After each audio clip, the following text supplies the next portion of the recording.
بسم اللہ الرحمن الرحیم۔ السلام علیکم دوستو، آج کا عنوان ہے مقام ابراہیم۔ یہ ایک مقدس پتھر ہے جو کعبہ معظمہ سے چند گز کی دوری پر رکھا ہوا ہے۔ یہ وہی پتھر ہے کہ جب حضرت ابراہیم علیہ السلام کعبہ مکرمہ کی تعمیر فرما رہے تھے تو جب دیواریں سر سے اونچی ہو گئیں تو اسی پتھر پر کھڑے ہو کر آپ نے کعبہ معظمہ کی دیواروں کو مکمل فرمایا۔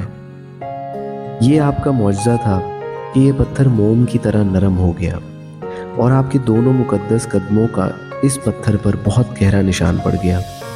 آپ کے قدموں کے مبارک نشان کی بدولت اس مبارک پتھر کی فضیلت و عظمت میں اس طرح چار چاند لگ گئے کہ خداوند قدوس نے اپنی کتاب مقدس قرآن مجید میں 2 جگہ اس کی عظمت کا خطبہ ارشاد فرمایا۔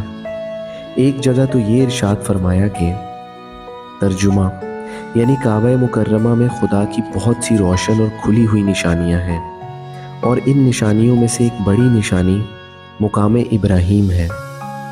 اور دوسری جگہ اس پتھر کی عظمت کا اعلان کرتے ہوئے یہ فرمایا کہ ترجمہ اور ابراہیم کے کھڑے ہونے کی جگہ کو نماز کا مقام بناؤ۔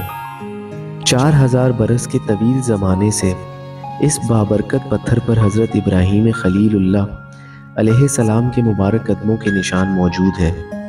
اس طویل مدت سے یہ پتھر کھلے آسمان کے نیچے زمین پر رکھا ہوا ہے۔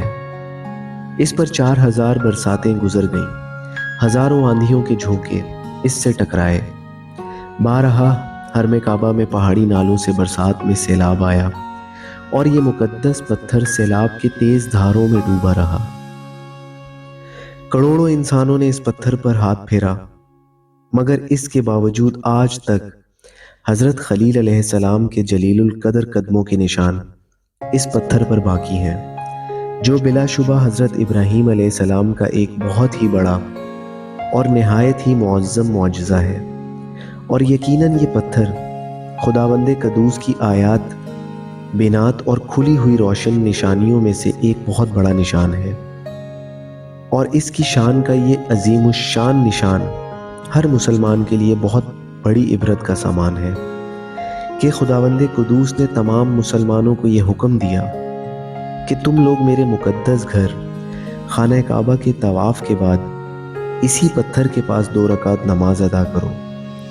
تم لوگ نماز تو میرے لیے پڑھو اور سجدہ میرا ادا کرو، لیکن مجھے یہ محبوب ہے کہ سجدوں کے وقت تمہاری یہ پیشانیاں اس مقدس پتھر کے پاس زمین پر لگیں، کہ جس پتھر پر میرے خلیل جلیل حضرت ابراہیم علیہ السلام کے قدموں کا نشان بنا ہوا ہے۔ خدا حافظ۔